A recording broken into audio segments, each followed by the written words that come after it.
Olá, olá. Boa noite. Funciona? Funciona? Oi, alô? Tá funcionando? Para a sala. Tá. Esse microfone aqui é para a sala. É para cá ou é para o streaming? Sim. É para os dois. Sim. Hello, good evening. Can you hear me? Well, do I need to be like this or can I just sit like a proper person? Okay. Okay. Can you hear me now? Yeah? Good? Can Good. you try yours? Yes. Hello. Hola, hola.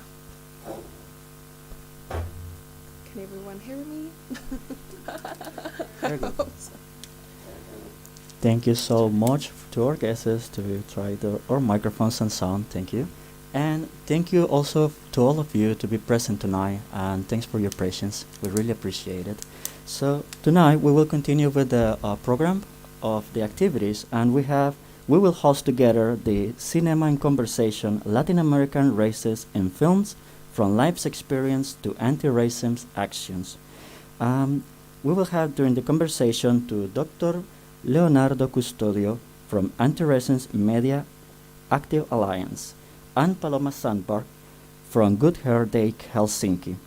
We will focus on discuss the two films we just saw from Miriam Miente and Complexos, and we will talk about how the films relate to their own life and activism between Latin America and Finland.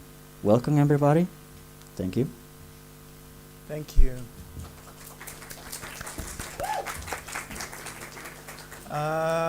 Thanks everyone for being here. Thanks everyone at home listening. Just for you who are at home, not to think that we're being completely irresponsible here. The only people in the room that's not full at all without the masks are Paloma and I. And we don't have the masks now because we're speaking and we want you to listen to us and not some morphed version of us. But everybody else in the room has masks. And we're putting our masks back as soon as this is over. So we're not trying to be giving wrong examples here to anybody, and we're not being irresponsible either. So thank you for that. Don't go to Facebook asking why people in Finland are not wearing masks. Thank you. Okay. Now, oh yeah, cool. Right. So Paloma and I were talking a little bit before, and I thought that I would give you some introductory remarks about what's going to happen here in this session. And the reason for that is that if you look at the two films, only them, they are quite different in many ways. But what we're going to try to do with this conversation is to sort of somehow tie the stories they tell together. So first, this is not a debate. This is not an interview, which I may have given this impression if you read some of the texts on social media. So I won't be asking Paloma questions. We're going to ask each other questions. And hopefully people in the audience, and I'm guessing in social media as well, if there is somebody to speak the questions here, then these questions will be asked or comments will be made and so on. So it's a conversation in the sense that we don't necessarily have anything prepared like officially to what's going to be talked about, except of course the films working as framework. Another thing is that this conversation we're going to have is connected, especially because of the film Miriam Miente, about the representation and experience of anti-blackness in different societies in which you have a dominance of whiteness. Even if people in that place where there is a dominance of whiteness are not white by this or that definition. Why am I saying this? Because, again, especially because of the film Miriam Miente, and we will talk about this later on, it's not just the issue of racism, which is way more embracing in so many ways, but it's the specific about anti-blackness, about, as you saw in Miriam Miente, black being bad in different ways. So, for example, we're not able to answer to questions like, oh, but those people about Dominican Republic that they are sort of portrayed as white, they are not really white. Well, that's not the point. The point is there is a very strong sense of anti-blackness, and that's what we're going to talk about. Then, connecting to the film Complexos, we're also going to talk about processes of turning life experiences and pain into action for change, which I think the film Complexos sort of describes in different ways. And then it's about racism, it's about inequality, it's about police violence, and so on. And in the description of the event, we talk about, we are presented as people who are going to talk about their own experiences here. And that gives a very strong sense of self-entitlement, like, oh, they think they're so important, their experiences matter so much. That's not the point. The point is the two films, they represent something. And we're here as people who are somehow live examples of how those things affect you when you are both in a position of suffering from some kind of discrimination in different ways, and when you shift those experiences into doing something to act in the place in which you live, within the community in which you sort of share your life and so on. So that was the introduction. And now we're going to start the conversation by Paloma introducing herself.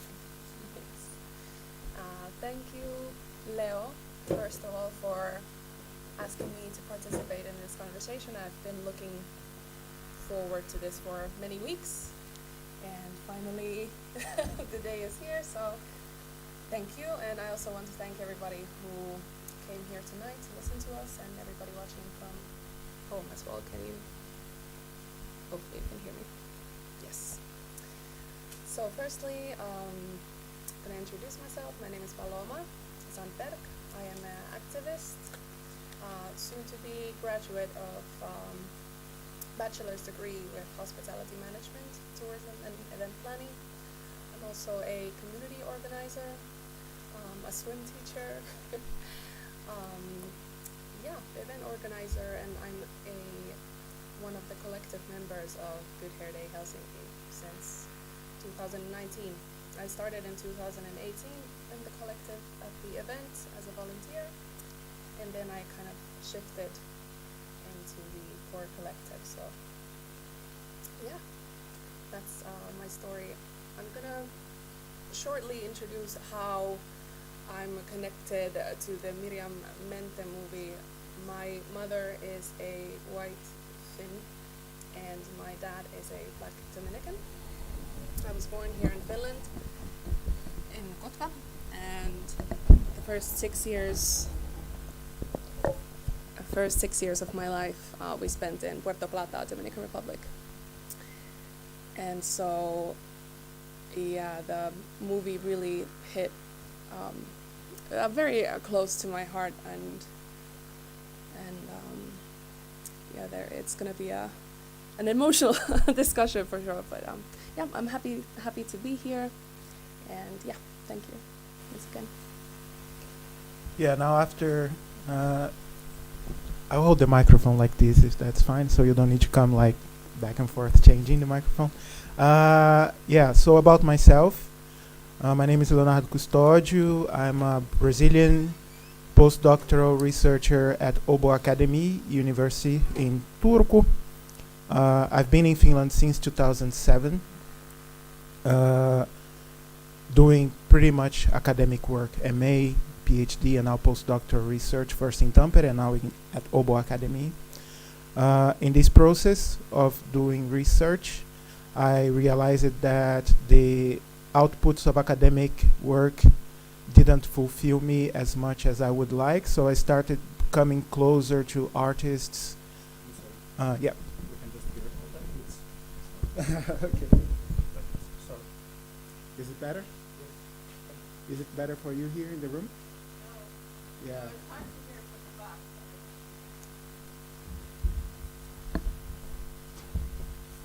Right. Better? I think we need to change. Yeah. Yeah, I can just, yeah. So basically, they, I, through my research, started getting closer to activists in different areas, artists, and tried to come up with ways of doing things together so that whatever is learned in the academia is, first of all, put to discussion and conversation with people, especially people about whom the research are, and what can happen when that dialogue becomes production as well. So the film Complexos actually comes out of this kind of conversation. I can tell you a bit more about that later, but basically it results from people who read a PhD study that I did about their own practices. So basically the film is a reading of a research that was done by about the people who made the film and who are portrayed in the film. It's a very interesting process, but that's not the point here. And I'm also coordinator of the Anti-Racism Media Activism Alliance, which is a collective of two, but try to bring me and Monica Gattuo, an Afro-Finnish woman, and we're trying basically to do things together so that the discussions about racism and anti-racism in Finland become, specifically in the point of media activism, basically how people use media to communicate anti-racist ideas and change, to become more popularized in Finland. So, for example, being here, talking about Miriam Miente and Complexos together in a live streamed event, it's part of what we would consider this walking from the academia to society and back in different ways. Now, Paloma, you said that Miriam Miente connects with you in so many different ways.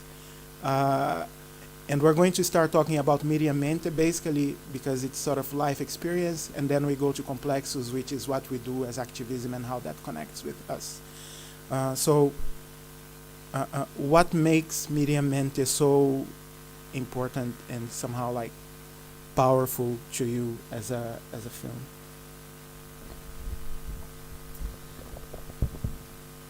For me, there were just many things.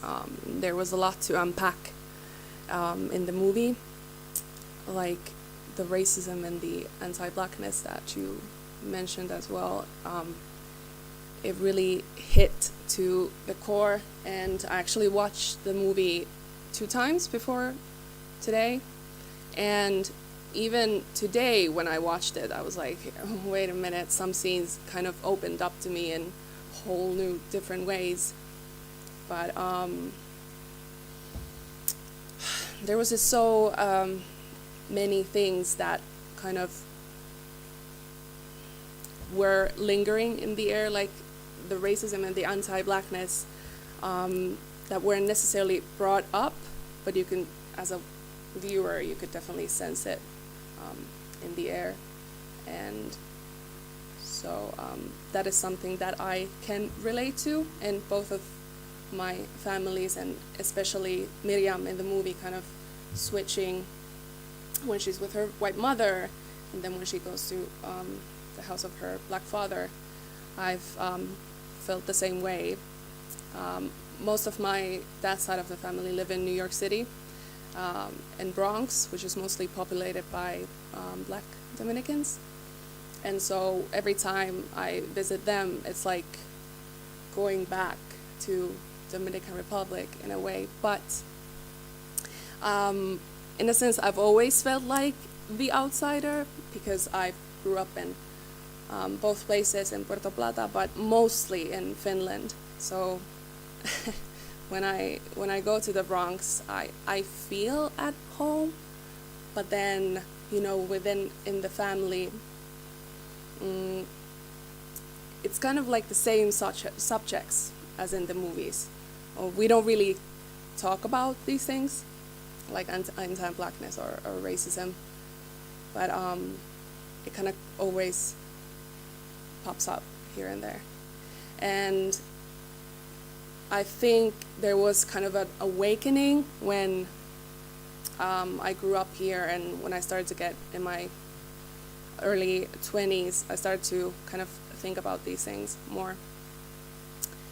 And one of the reasons why I wanted to be part of Good Hair Day was the kind of sense of belonging. And because for the most of the times in Riihimäki, I kind of felt like I was alone with my thoughts. But turns out that I am not, and I wasn't. There are many Afro-Finns here who have experienced same things that I felt for many years. And so that is why Good Hair Day has kind of become like a second family to me and very important to me. But I'm going to talk about that a little bit later. But yeah, Miriam Miente, it was wow. It was very, very emotional experience watching that. What's interesting, I think, when what you're describing now and what we see in the film, what's interesting, and I know, and I did this deliberately, when I spoke about anti-blackness, I realized that makes people feel in a certain way. Because now we are talking about anti-blackness a lot, with Black Lives Matter, police violence, now the case in Nigeria, which makes everything even more complex because Nigeria is a predominantly black country. But what people don't usually think about, and I think this is the power of Miriam Miente as a film, is that the violence of anti-blackness is sometimes not necessarily considered to be violence by many people, except for the people who feel it. And that, I think, is the power. Like, for example, when the title, Miriam Miente, when I finished watching the first time, I was wondering with myself, I wonder if the audience, black or white or whatever, I wonder if they think why Miriam lies. And in that sense, I think it comes with what you said, the thing of I'm so alone and I'm not sure if people will understand me, so maybe lying is a protection. What do you think about this? Yeah, I think the anti-blackness is definitely a passed on traumatic experience that goes through generations and generations. And even in the movie, when she goes to, her father's house and she is there, and kind of when they go to eat with the father and she asks these questions, and the father just kind of shifts away and doesn't answer it.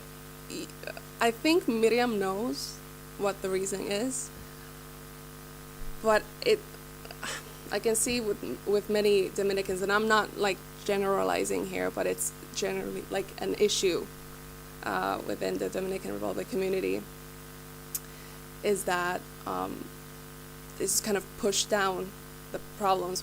We don't talk about that. Like, Dominicans have a million different words for the color of their skin. There's indio, mestiza, like rubia, morena, but they never they use the word negra and negro, but it's something that isn't really talked about. And there's a saying when you ask a Dominican, like, oh, you're, are you black, or where are you from? And Dominicans are like, no, I'm not black, I'm Dominican. And that is where that is something that has always kind of stuck with me as well. I definitely had some identity issues growing up, especially, moving to Finland and kind of wondering like what's going on and so on. But Yeah, it's I'm kind of It's horrible to have to move the microphone because Yeah. you're clearly breaking some. But what I think it's also important, and this is something that I would have liked to say before, but well, doesn't really matter, is that the film is in the Dominican Republic, and you're talking a lot about it because that's the experience you have. But the fact is, this perception also happen in other places. Say, okay, I'm Brazilian, Afro-Brazilian, and the word Afro-Brazilian as such tells a lot about, politics of recognizing the positive aspects of being black in that context. So I'm not a woman like Miriam, but for me, the parts of the film, of course, there are some scenes in the film, but throughout the film, what touches me the most is her silences. She doesn't, I think Dulce Rodriguez, I think her name is, she nailed it. And I think she nailed it because she lives it. I don't know what kind of life she has, but anyway. Because it's so spot on when you are surrounded by people that you don't know the words to explain why it bothers you so much, but you know that those people around you won't understand you. So you shut up. You smile, you nod, you look at your plate, you stare at the emptiness, but you know how it feels. And I think that is a very common experience among black Brazilians as well. Especially black Brazilians who are raised in a context away from the culture of blackness that we have. For example, I was raised Catholic in a working class family in Rio. Rio is very black, but Rio is also very Portuguese white. So when you climb the social ladder, you also shift color palettes of class division. And because my parents were working class and could put me in a private school in my hometown, my friends were like Miriam's friends. I mean, at school, not on the street. But then, very early on, you start realizing that there is a difference. In some places, you are treated like subhuman. I know the word now, by the way. I didn't know then. In some other places, you are treated, quote unquote, as a friend of mine told me some years ago, when you were a child, we treated you like a white kid. Basically because I had more privileges than them, so they stole my fruits and all that kind of stuff. Bullying, if you may say so. But there was lots of conflict there. And I think that when I watched Miriam Miente the first time, and the second, and now, every time I look at her eyes, knowing the answer but not saying because she doesn't want to hurt people around her or to make them feel troubled, it connects me back to, to the childhood and sort of remembering how people would call me monkey, for example, at school, and either I would shut up or beat them up, because that's the sort of, you beat them up not because monkey is a racist rant, but you beat them up because it's bad. And more problematically, you might agree that some people deserve to be called monkey, which I think leads to another dimension of Miriam Miente, which is how black people deal with their own feelings of anti-blackness, not because they are necessarily racist, but because they are embedded in a context in which that's sort of currency. That's how you sort of relate with one another.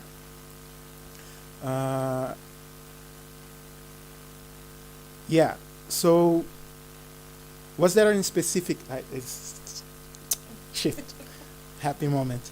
Was there any specific scene like that sort of somehow? You talk a lot about the Good Hair Day experience and how it was important for you. Was there any specific scene in the film that touches you in that sense of feeling emotional and sort of relating, that has been, for example, talked in different ways among the people you met when you created this sense of community in Finland? Yes, definitely. There were many these sort of little comments, but let me just go all the way back to Puerto Plata, where I was 3 years old, and I went to a Catholic school as well. So some of the things you said kind of resonated with me. It was a private school that mostly white Dominicans and people from like rich families went to, and I was a very small child, so obviously I didn't think of these things then, but later back on when my mom has told me different stories, I kind of realized later on that, wait a minute, this is this is kind of effed up in many ways. And there was this situation where, like in the film, you heard the mom kind of bragging about, this Jean-Louis, who is a white friend, with blonde hair and blue eyes, and kind of like bragging about it with her friends. And my mom had a similar experience actually with other white Dominicans. They solely wanted to socialize with her because they knew that she was European and white. And so first my mom was like, okay, nice, I have new friends here. But then little by little she realized, like, no, these people just put me on the pedestal, and they're hella racist because of it, and because it gives them kind of a status upgrade. So it's, better to be associated with white, and especially white Europeans, and because these Dominicans, they kind of want to see the colonial side from the Spain, and they have a hard time accepting their roots. Nowadays, though, there are more activists coming up front and talking about these issues, which is a very good thing. But yeah, I think one of the experiences that I had, then again, I was a child when this happened, but my abuela, my grandmother, she got very happy when she saw that I had straight hair. I didn't have curly hair when I was growing up. I started having curly hair around maybe the age 7, 8. But she was very, very delighted, and she kept saying to my mom, like, oh, que pelo bueno, like, look at this, good hair, like, oh, thank God she has straight hair. And my mom was like, what is going on in here? Like, no, please stop, don't say this. But it's something that I, as growing up, kind of, especially moving to here, and we lived in Riihimäki, which is a small town, I started to realize that, my hair is getting curlier and curlier, and I was like, no, this is horrible. Like, I don't see anybody who looks like me. I'm the only black person in the school. And like Miriam in the movie, I also became very shut down. And so when you were talking about her eyes, yeah, I could relate to that. Like her kind of empty look. Yeah, I had that as well. Because I wanted to be invisible. Facing daily racism is something that many Afro-Finns go through every day, nowadays as well. It's not something that has disappeared. So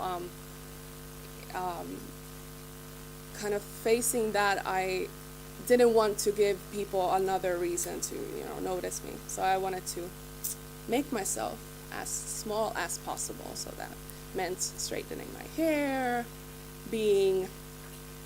people always ask me, oh, where are you from, like really from? And I was like, no, I'm Finnish, period. Like I didn't want to acknowledge my Dominican side, so I was like, no, this is my identity.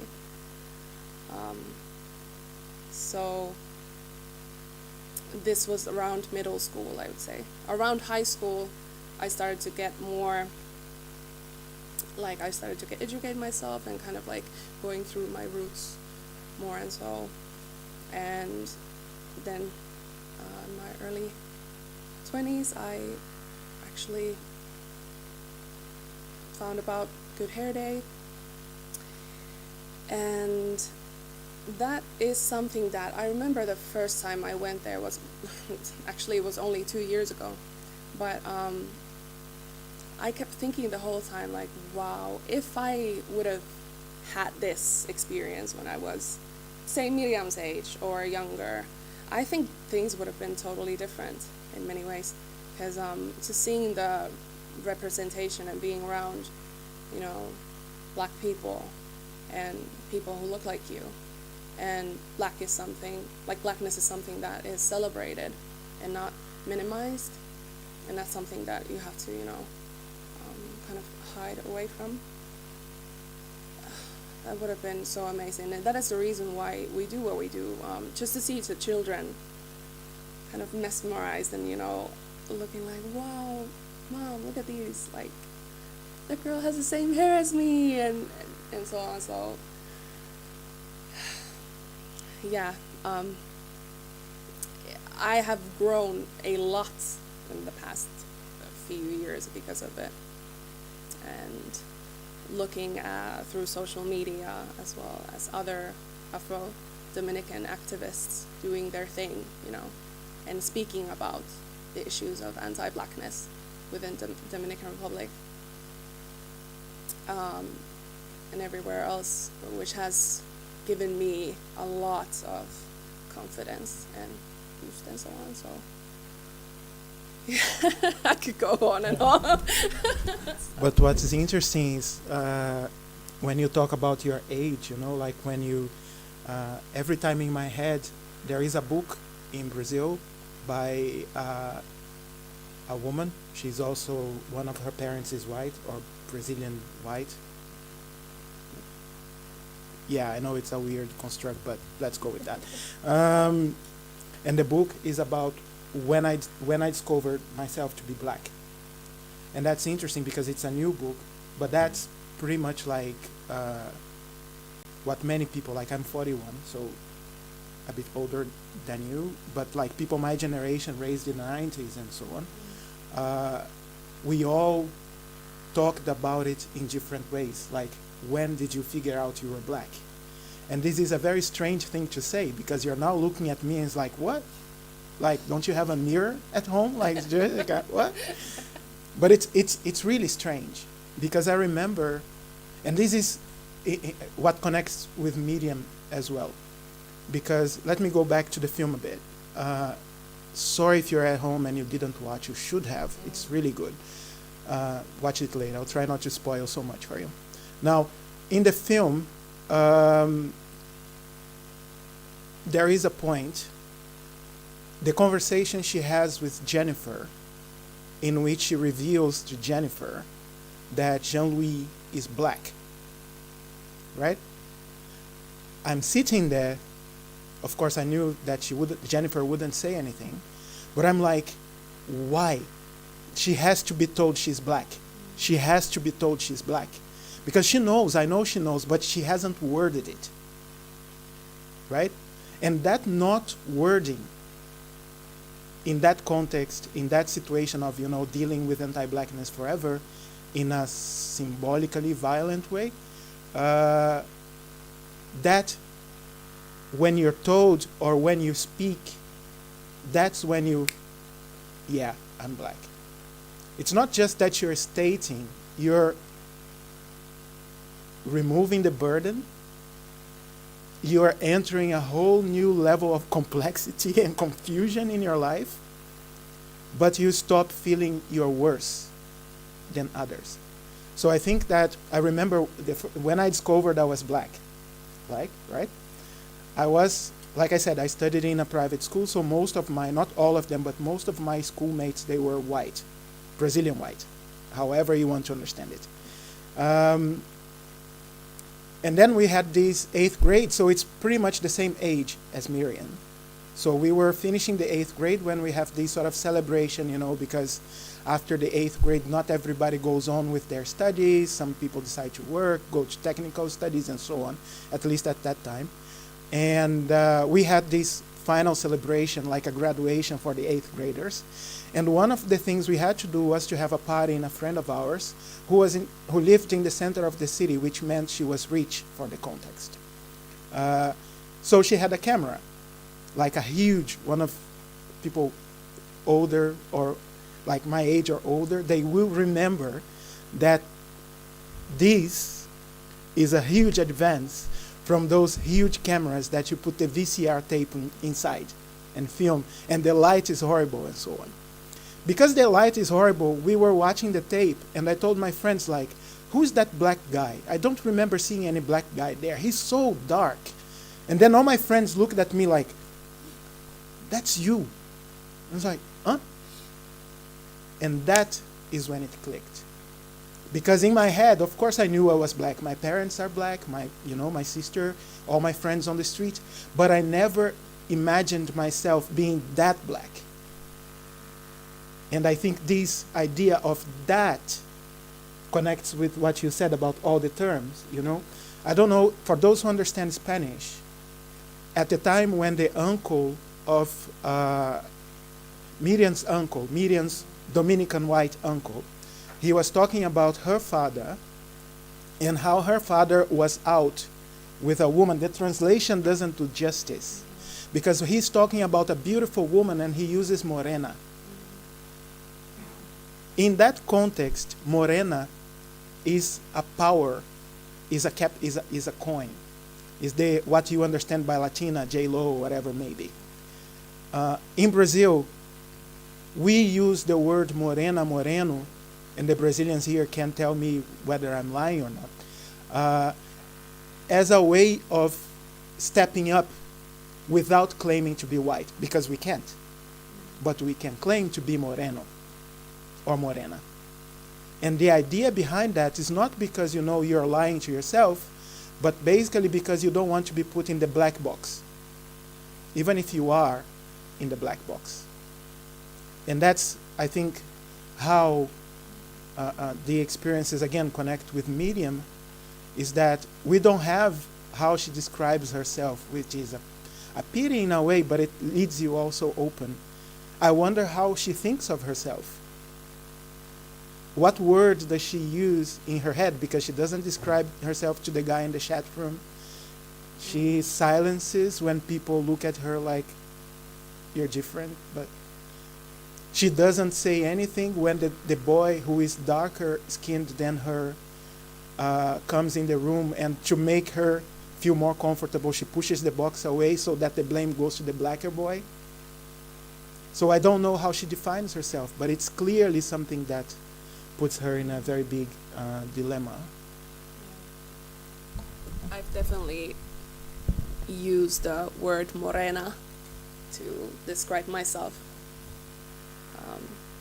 For many years, around when I was Miriam's age, and because again, I didn't know how to describe myself.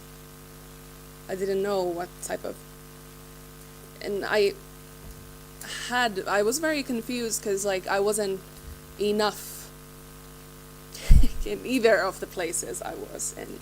Here I wasn't enough Finnish, and when I went to New York City, to the Bronx, I felt like I wasn't enough Dominican either, because I lived most of my life here, and my Spanish isn't as fluent as my grandmother's or my father's. I do speak it and I do understand it, but the movie doesn't do justice how fast Dominicans usually speak.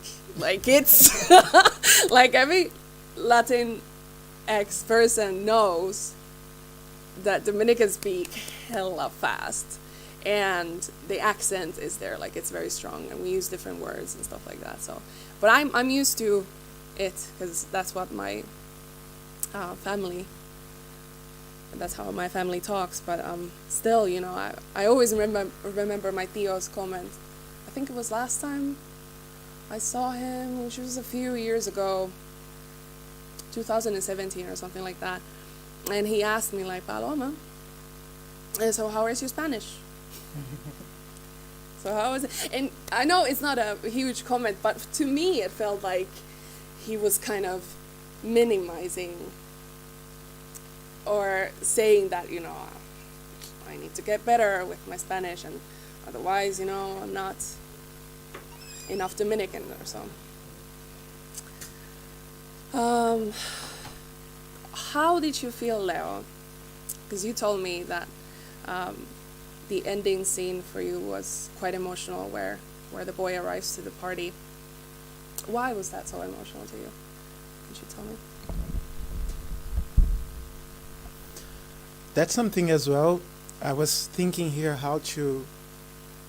We also have to talk about the other film, but when Paloma and I were talking about the film and how it touches us in different ways, I was telling her that I wonder how many people relate to the men. And I think part of the film's power on me has to do with the father and the boy. Why is that? Well, I'm a heterosexual black male. So, for example, the silence of the father not to use the word to why his father-in-law didn't want him tells me a lot about how we black men swallow stuff because we have to look tough. I know this because I was taught to be like that, in the sense that him admitting that the father-in-law didn't like him because he's black means him accepting his worst defect, which is being black. Which is ironic because he's also very proud of his culture as a black man. So I'm not saying that he's sort of, because, and I think this is like why I think this part of the film is also very important. Because nowadays we're talking about racism and anti-racism in very dichotomic terms. Either you are or you are not. Either you are racist or you are anti-racist. Sometimes you hear that. And if you go into the anti-racist discourses on social media, because of the nature of social media, which is sort of either or all the time, you have to have very clear-cut positions, there is not so much space for these problems. And I think that the reason for the father not admitting to be in the weak, bad position as a black man in relation to his father-in-law, but embracing his blackness in, you know, the salsa and the hair and the beauty and so on, it is sort of an internal conflict. If you think of him as a person performing all the time, it's kind of a conflict that he tries to hide by performing in ways that shows power in all the spaces that he is. For example,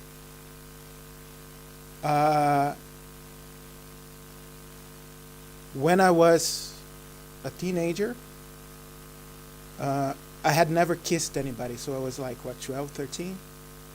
And then suddenly one blonde girl from the neighborhood wanted to, you know, in Rio or Brazil perhaps, we talk about ficar, which is basically innocent hookup, if you talk about teenagers, in a way. Basically kissing and, you know, learning about this together in very sort of innocent ways. Maybe not so innocent these days, but then it was. And I was so happy because, you know, the blonde woman wanted to kiss me and stuff. Not woman, like child, like me. Then I learned that she only wanted to kiss me because the cutest guy, the white one with bright eyes, said that, because he's my friend, right? He said that he would kiss her if she kissed me. And that killed me. Because basically, I had to be subjected to somebody's pity to have a little bit of a feeling of being wanted. And in that sense,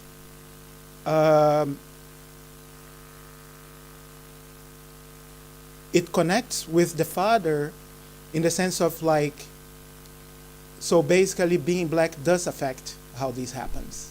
It is bad in that sense. Interestingly though, what happened is, when I got tired of being somehow put aside or being treated as a bad black person in a way with my friends, I started going out with my black neighbors, of whom I was afraid before, because they're all black. Black's bad. So when I started going out with them, we started going to these parties where people would dance a lot and move a lot and so on. And I knew how to dance because of my parents. So there, being black was good. Because I knew how to dance samba, I knew how to control my body, I knew how to speak black. So there, it was good to be black. So there I was black proudly, but at school, I was again silencing. And of course, these changes as it goes. But the father sort of made me think about that. And the boy leaving the party, that was me leaving a party. That was, it hurt, it still hurts. When I was watching, I was like, fuck, I don't want to look at this again. Because it's embarrassing. But it's true. Or truthful. I don't know if it's true for many people anymore. Brazil is changing a lot for a much better way now. But when he looks at her, he sees her hair, like the hair for her mother is the most beautiful thing. For him, it's horrible. Because a beautiful woman has that hair naturally. That's how our thinking at the time when I was his age was. So there was the anti-blackness, but there was worse, the anti-black women feeling. I'm ugly, but black women, that stuff we would say. When I was going to the parties and stuff, and then I had like black ficantes, I would tell my black friends, they would say like, how? Why? Why did you kiss that girl? She's so ugly. And I would say things like, well, she looks like your sister. Oh, but that's different. You know, so it's like, it's a whole constant dynamics of, you know, being black, being anti-black, and you're not knowing what that is.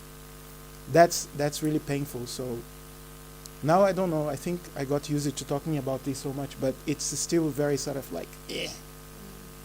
I actually wanted to ask you about what did you think about the father, not answering the question, but you said it all.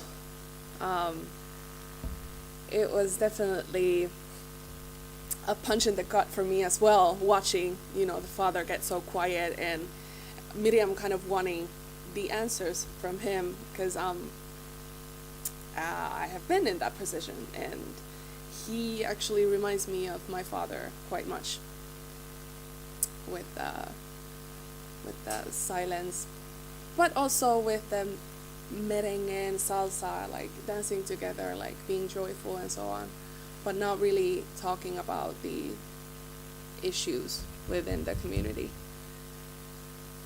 And it's funny because like 90% of Dominican Republic is black, and nowadays if you think about the US and Dominicans being there and watching the news and say like esa gente, like these black people protesting at the Black Lives Matter, but like, what do you mean esa gente? You're also black, and we should be like they should just kind of embrace the history and go deeper and deeper, and not just. But it's a generational trauma thing, and it's something that has taught to us. So, yeah. I have a question for you, because you have been talking a lot about Good Hair Day, but I don't know if you explained what that is. So let's go into a hypothetical here. Miriam hears about a Good Hair Day event and goes there. How would Miriam, as portrayed, would benefit from being, for example, in a Good Hair Day weekend event? So, okay, firstly, I want to tell you all shortly about what Good Hair Day is all about. So, Good Hair Day started in 2016 as a urban day event, but since like up until today, we've had yearly events, like once a year, and we are a group of Afro-Finnish women, and we focus our work for us by us. So basically we do our work for Black Finns, Afro-Finnish people, and we want to uplift ourselves, or not ourselves, but like every Afro-Finn living in this country. And we work by just the importance of representation. We have our 3 pillars, which is community, positive representation, and empowerment. And basically, these 3 pillars are always in the back of our heads when we do what we do. And I think Miriam would benefit from our Good Hair Day event just by seeing the representation all around her and feeling the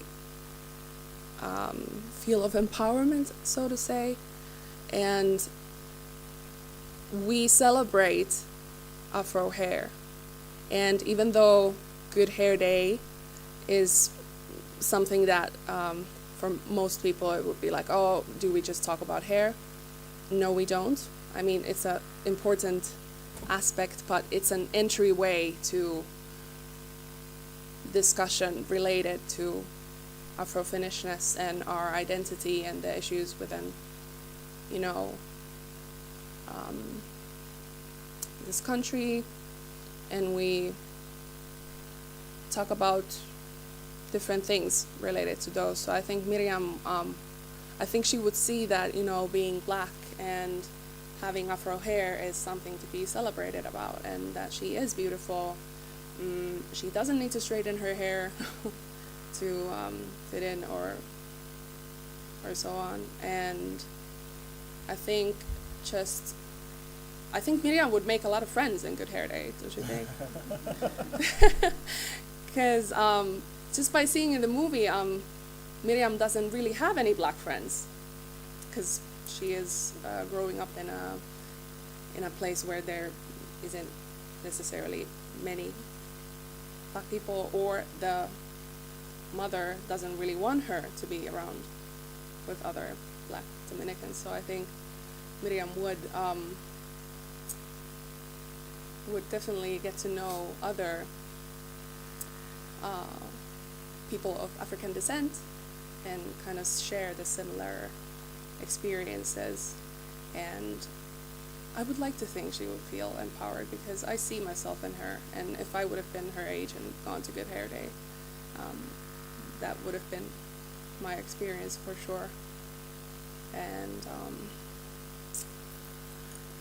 just let me say quickly, we have this activity in our events, which is called Afro-Blooming, and it's something that is very captivating, and especially when guests come into our event, and it's the first thing they usually see. And it's a activity where we put flowers to Afro hair and kind of share hair care tips and uplift each other and share our kind of similar things. Oh, this is how you take care of your hair. Oh, I have the similar hair as you do, and so on. And we've had children come to Afro-Blooming,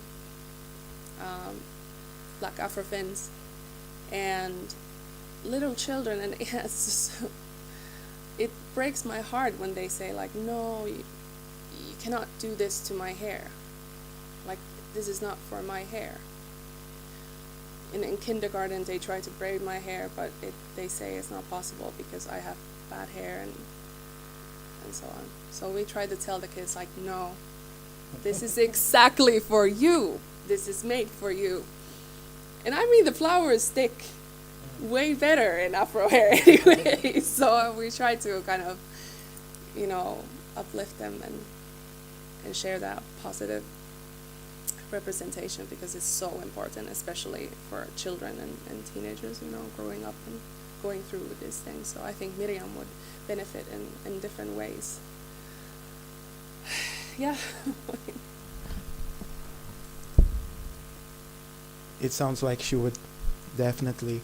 Now I will do this very abrupt switch to talk a little bit about Complexos. And the idea originally was that we would talk about, all these sort of experiences dealing with anti-blackness and move to explaining how we shifted into becoming what we are today, which is people who are somehow acting against racism, which was fueled in many ways by these personal, very intense but intimate but collective at the same time experiences.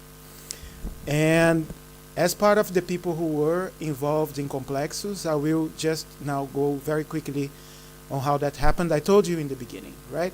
And the idea we had was that how can one research done about certain people be represented again in a different format by people who were researched for the academic process. So basically, the interviews you see, they were selected by the collective. They decided who would talk and who wouldn't, and they decided the frame. So when you get the narrative of, accomplishing the master's degree, dealing with different kinds of violence and expressing in different types of ways, that's all the selection of the people involved in the film.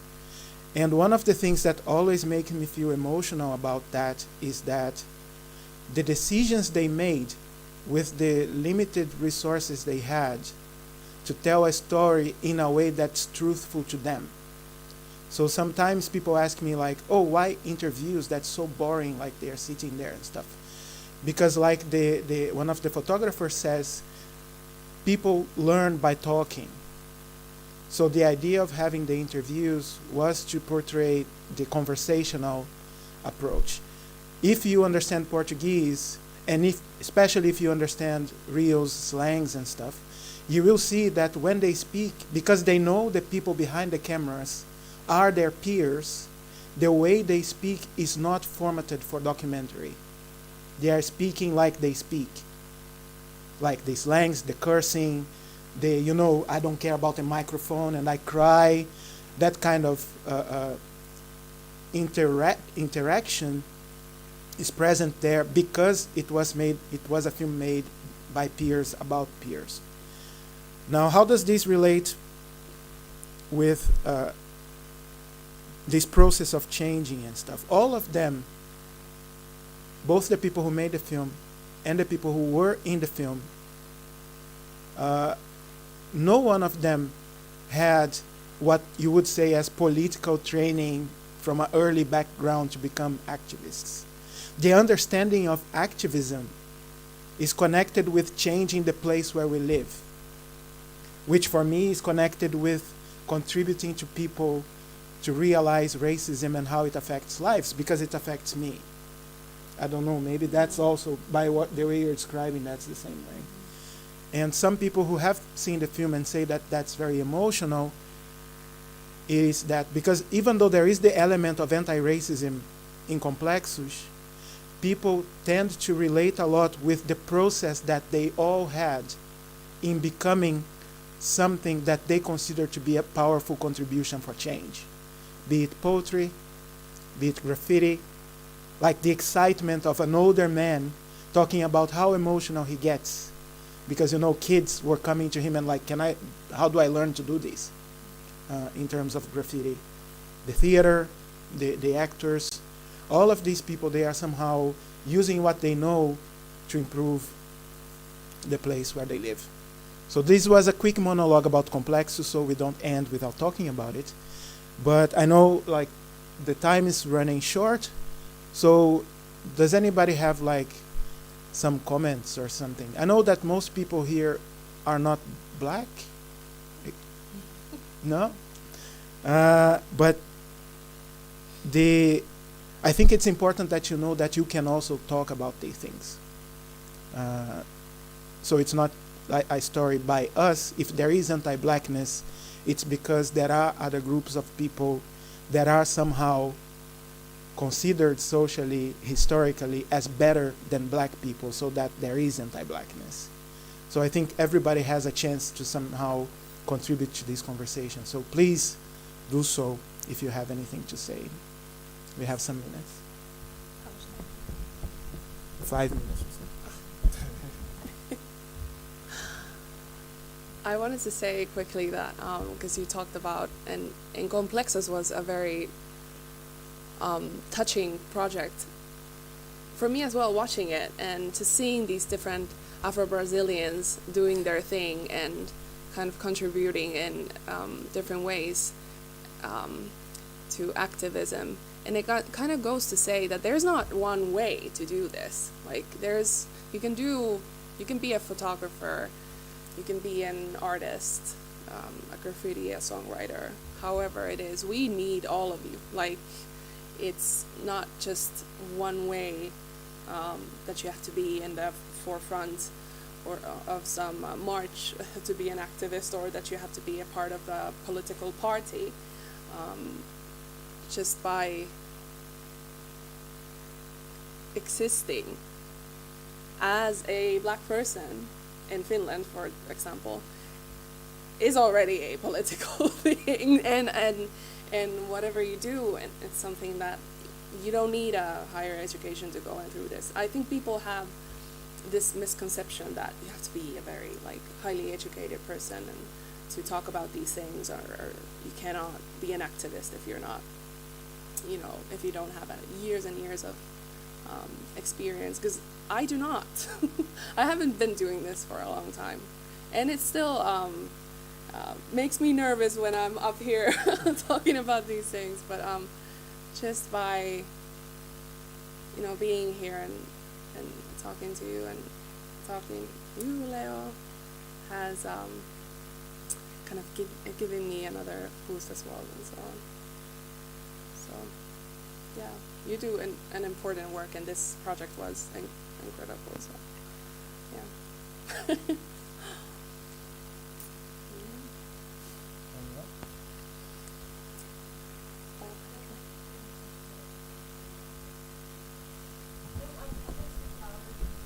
Yeah, but I was told that I have to speak what you say so people hear there in the internet.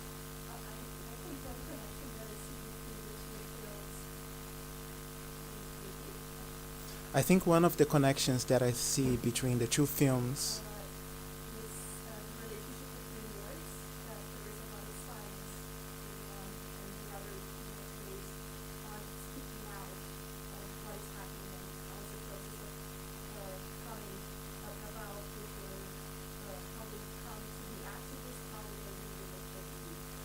is the relationship between words. In one film there is a lot of silence, and in the other film there is a lot of description of how they come to do what they do and the things they do. And I think this is very important to be discussed here in Finland, because if there are a lot of things that are not spoken, it doesn't mean that they don't exist, especially in these concepts of childhood education, that perhaps children are not able to verbalize, not just black children, but if there is some weird dynamics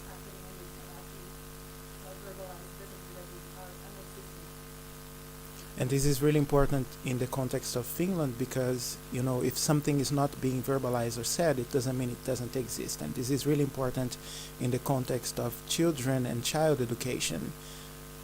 I forgot. But that was the core idea, right? That's it. That was Camila Rosa. Camila Rosa's comment. And I think that's a very good angle, actually. Like, in one, there is a person that's being suffocated by whatever social structural pressure she suffers in her social relationships. And in the other is like people who had probably gone through similar kinds of, you know, pressure and silencing. People who are now liberated to the point of speaking their minds very articulatedly about what they do. I hadn't thought about that's a good in the sense that like that might explain why I speak a lot.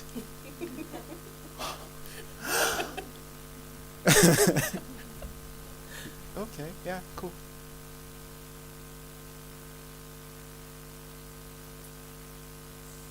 So no question? Yeah, sorry, there in the back.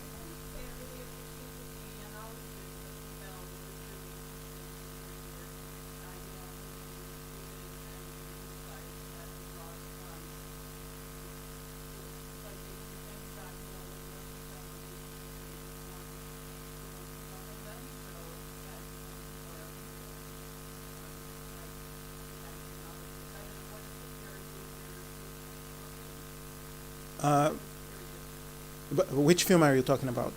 Both or? Yeah.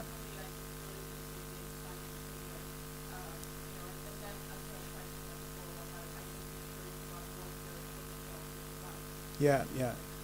So just repeat what you said for the internets. She said she appreciates the way I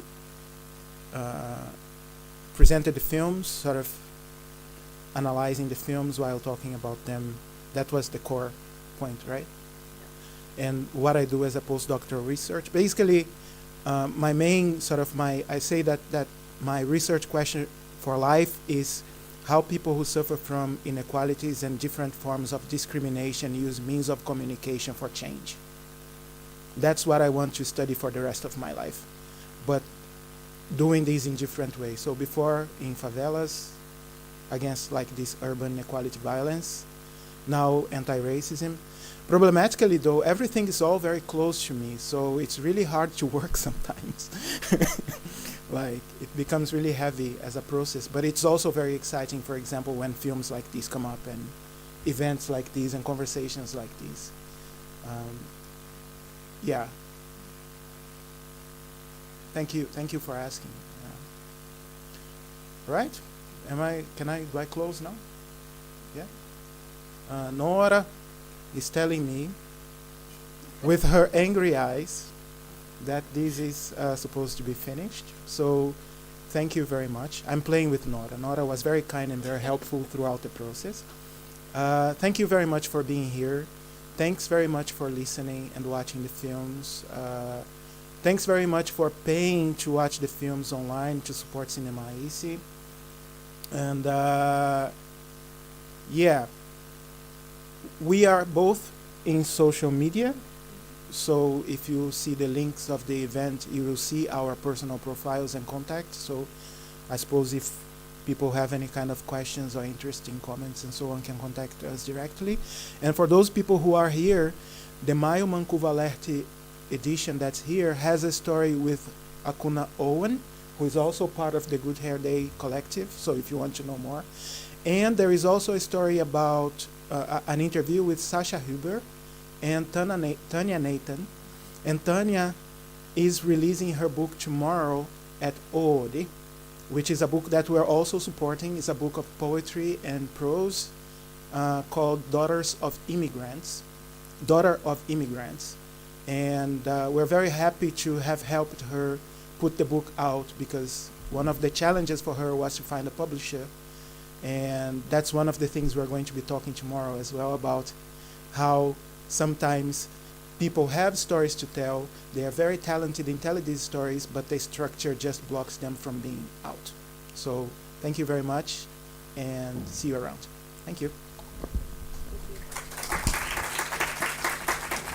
I'm sorry. I didn't cut you off, right? It's okay. Yes, thank you on behalf of myself as well. And if you want to follow us on social media, Good Hair Day, you can find us on GHD Helsinki on both Facebook and Instagram. But yeah, thank you all for coming. And yeah, have a lovely weekend. So thank you, Leo and Paloma, for your time, and thank you all. And please remember to take with you the Maailmankuvalehti magazines. And yeah, thank